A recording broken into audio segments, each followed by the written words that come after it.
Yeah, you know, we thought we'd have a bit of fun. You want to tell everybody what this list of names is that is the end papers of your book? Okay, so, you know, I was going to have an index of people that I had interviewed, and the publisher thought it would be better to make it the end paper, alphabetically, of all of the people, not all, but so many of the people from A to Z, okay? But then I thought this was sort of boring. So now what I tell people is, these are not the people I've interviewed, these are my lovers. Yes. Yes, I've been very busy. And that's a good list. I have been extremely busy. Barely had time to go on the air. But, you know, in all seriousness, how do you decide, like, when you're going to interview someone, do you discuss it with people, or is it a very private thing for you? Do you come to it from your research? And I do it. I do a ton of homework. I mean, everybody has different ways. I probably do too much homework. And then I write questions on 3x5 cards.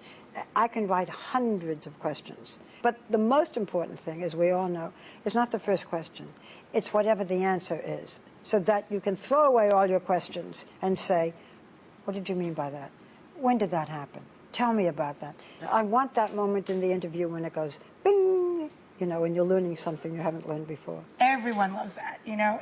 I have to say, my jaw dropped. Wait. My jaw dropped. I was getting ready to watch the Oscars, and I looked up, and Barbara was getting a lap dance on television. I was like, I tell you, I've been blessed. yes! Believe you me. Hugh Jackman Was giving the lap dance, I might have. It was a very hard life. It's just one thing after another. Now, is that one of the moments that made you laugh the most, looking back? What happened was that when Hugh Jackman was in The Boy from Mars, a Broadway show, I went the very last night. I'd seen it before, but I went the last night. I love Hugh Jackman. He is the nicest man, as you know.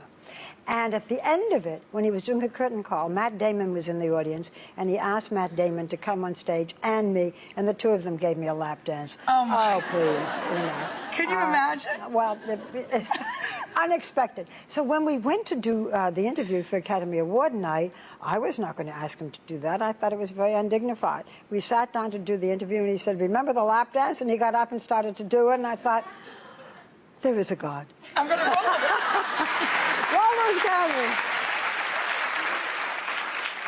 That was one of my most fascinating moments, yes. Yes, definitely. Yeah.